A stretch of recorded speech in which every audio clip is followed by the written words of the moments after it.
कुछ दिनों पहले संजय जायसवाल जी ने भी बात कहा था कि नीतीश कुमार जी आज के राजनीति में अब कोई प्रासंगिक नहीं रह गए हैं। तो मेरे लिए बहुत बड़ा आश्चर्य होगा कि अगर नीतीश कुमार की वापसी अगर होती है बीजेपी में, बीजेपी का शीर्ष नेतृत्व गंभीर होगा इस मुद्दे को लेके, इस मसले को लेके, क्योंकि अल्टीमेटली 24-25 में आपको जनता के पास आना है और जनता के पास अगर ये बात पहुंचती है तो मुझे लगता है कि ये उसको उचित नहीं मानेगी। चाहे 2015 में जब वो अलग हुए थे तो कहते कि मर जाएंगे, मिट्टी में मिल जाएंगे, पर बीजेपी के साथ नहीं आएंगे। अभी भी उन्होंने वही बयान दिया है और उसके बाद भी अगर उनकी स्वीकृति होती है तो मेरे लिए कम से कम बहुत आश्चर्यजनक चीज़ होगा। और जिस हिसाब से उनका बॉडी लैंग्वेज है उपेंद्र कुशवाहा जी का, मुझे लगता है कि नीतीश कुमार जी के स्वाभिमान पे बिल्कुल सीधे चोट कर रहे हैं कि उपेंद्र कुशवाहा जी जदयू में नहीं रहेंगे। उन्होंने जरूर कुछ साधा है दिल्ली जाके, अब ये समय बताएगा कि वो किस करवट बैठते हैं। नमस्कार, आप देख रहे हैं चौकस भारत में आपका दोस्त ब्रजेंद्र। अगस्त में जब महागठबंधन की सरकार बनी और भारतीय जनता पार्टी के साथ जब तकरार हुआ तो उस समय से लेकर के अभी तक यानी जनवरी 2023 तक लगातार विपक्षियों के द्वारा बयानों के बाण जो है भेदे ही जा रहे हैं। बाण अब इस तरह गहराई में चली गई है कि अब फिर से नीतीश कुमार की वापसी की कवायद शुरू हो गई है। लोग शंका में लगे हुए हैं कि हो सकता है Nitish Kumar back to pavilion हो जाए। कल जब सुशील मोदी से सवाल किए पत्रकारों ने कि क्या लग रहा है आपको, तो उन्होंने कहा कि ये केंद्रीय जो बैठक है उसमें ये निर्णय होगा, लेकिन किसी के आने और जाने से हमें कोई ऐतराज नहीं हो सकती है। लेकिन अगर केंद्रीय जो संस्था है हमारी, अगर वहाँ से मान्यता मिल जाती है तो निश्चित तौर पे उन्हें हमें स्वीकारना जरूरी हो जाएगा। एक बात और बता दें कि कोई भी बात कहने के लिए यानी ये कहा गया था, भारतीय जनता पार्टी को पहले ही ये हिदायत मिल गई थी दिल्ली से कि आप लोग सोच समझ के ही नीतीश कुमार जी के ऊपर कोई टीका और टिप्पणी करें। हो सकता है नीतीश कुमार जी की वापसी हो जाए। चलिए, इस बनिस्पत हम पहुंचे हैं। हमारे पास लोजपा रामविलास के तरफ से प्रवक्ता हैं प्रोफेसर डॉक्टर विनीत कुमार सिंह जी। इन्हीं से हम बात करते हैं कि क्या लग रहा है आपको। आप भी भारतीय जनता पार्टी को नेपथ्य से सहयोग कर रहे हैं, इधर नीतीश कुमार की वापसी की जो है वो घंटी बज रही है। लग रहा है कि आपका अब दरकिनार होने वाला है। ब्रजेंद्र भाई, नेपथ्य से नहीं, हमने जब हमसे मांगा गया था, जब निवेदन किया गया था और एक टेम्प्रोरी अरेंजमेंट था, उसके तहत हमने इनको सपोर्ट किया था तीनों उपचुनाव में। अब जहाँ तक बात रही है कि नीतीश कुमार के आने की, तो ये मुझे लगता है कि बीजेपी के अधिकार क्षेत्र में है। उनके शीर्ष नेतृत्व जो निर्णय लेंगे, भाई हम कौन होते हैं बोलने वाले।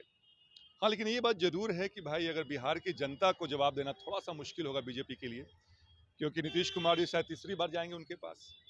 और जहाँ तक बात रही है हमें दरकिनार करने की, तो ये मुझे लगता है कि बिहार की जनता जब तक हमारे साथ है, और विगत दिनों में वो दृष्टिगोचर हो चुका है, लोगों ने देखा है, तो किसी पार्टी में ऐसा नहीं है कि हमारे राष्ट्रीय अध्यक्ष को या हमारी पार्टी को दरकिनार करके आप बिहार में आगे बढ़ सकते हैं। और खैर, अगर ऐसा कोई निर्णय नहीं लिया गया, क्योंकि अभी हम गठबंधन में नहीं हैं, हम फिर भी चाहेंगे कि भाई अपने हम जो जो मेरा संगठन है, जो पार्टी, उस पर काम करते रहें, जनता के बीच पहुंचते रहे हम लोग। और जो भविष्य के घर में जो छुपा हुआ है, जो समय आनेगा तो देखा जाएगा। विनीत सिंह जी, सवाल ये भी उठता है कि कुछ दिन पहले तक भारतीय जनता पार्टी के एक एक नेता जो हैं, यहाँ तक कि सुशील मोदी ने भी कहा था कि अब नीतीश बाबू के लिए हमेशा के लिए दरवाजा जो है भारतीय जनता पार्टी का बंद हो चुका है। लेकिन अब जो है केंद्रीय जो वहाँ पर व्यवस्था है उस पर ये कह रहे हैं कि अगर वहाँ से स्वीकारोक्ति मिल जाती है तो निश्चित तौर पे हम फिर से गुलाब का फूल लेके स्वागत करने के लिए तैयार हैं। नहीं, आपने बिल्कुल सही कहा। अभी कुछ दिनों पहले संजय जायसवाल जी ने भी बात कहा था कि नीतीश कुमार जी आज के राजनीति में अब कोई प्रासंगिक नहीं रह गए हैं। तो मेरे लिए बहुत बड़ा आश्चर्य होगा कि अगर नीतीश कुमार की वापसी अगर होती है बीजेपी में, लेकिन मैं फिर से कहूंगा कि बीजेपी का अपना अधिकार क्षेत्र है, उसमें कोई भी पार्टी को बोलने का अधिकार नहीं है। हाँ, बीजेपी का शीर्ष नेतृत्व गंभीर होगा इस मुद्दे को लेके, इस मसले को लेके, क्योंकि अल्टीमेटली 24-25 में आपको जनता के पास आना है और जनता के पास अगर ये बात पहुंचती है तो मुझे लगता है कि ये उसको उचित नहीं मानेगी। क्योंकि हाल के दिनों में जो नीतीश कुमार का बयान रहा है, चाहे 2015 में जब वो अलग हुए थे तो कहते कि मर जाएंगे, मिट्टी में मिल जाएंगे, पर बीजेपी के साथ नहीं आएंगे। अभी भी उन्होंने वही बयान दिया है, और उसके बाद भी अगर उनकी स्वीकृति होती है तो मेरे लिए कम से कम बहुत आश्चर्यजनक चीज होगा। चलिए विनीत सिंह जी, आखिर में आपसे एक सवाल और करेंगे। उधर उपेंद्र कुशवाहा के लिए भी पॉजिटिव जो रास्ते हैं वो बन रहे हैं भारतीय जनता पार्टी की तरफ, इधर नीतीश कुमार के बारे में भी बात हो रही है। क्या लग रहा है आपको, ये पहले से तिकड़म सेट हुआ है क्या? नीतीश जी और उपेंद्र कुशवाहा जी आपस में बातचीत किए हों और इस तरह का माहौल क्रिएट कर रहे हों और दोनों अचानक से यहाँ भारतीय जनता पार्टी में घुस जाएं? क्या लग रहा है आपको? और जो विधानसभा और लोकसभा है ये पूरा का पूरा हिल जाए एक बार में? देखिए, एक थ्योरी ये भी निकल के आ रही है कि ऐसा तो नहीं कि उपेंद्र कुशवाहा जी नीतीश कुमार के अंगद बन के गए थे दिल्ली, हाँ, और बीमारी का बहाना था। बिल्कुल। और जिस हिसाब से उनका बॉडी लैंग्वेज है उपेंद्र कुशवाहा जी का, मुझे लगता है कि नीतीश कुमार जी के स्वाभिमान पे बिल्कुल सीधे चोट कर रहे हैं। और नीतीश कुमार को चोट पहुंचा के आप बिहार की राजनीति नहीं कर सकते हैं, खास करके उस पार्टी में रह के। कौन सी थ्योरी सही है, मैंने कहा कि समय आएगा तभी दिख पाएगा।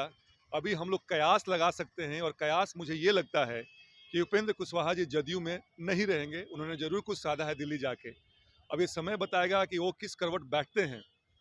लेकिन जो भी निर्णय लें, हालांकि उपेंद्र कुशवाहा जी एक प्रबुद्ध राजनीतिकार हैं, तो जो भी निर्णय ले बिहार की भलाई के लिए, बिहारियों की भलाई के लिए ले, और जहां भी जाएं लाइबिलिटी बन के नहीं जाएं, उस पार्टी का हाथ मजबूत करें।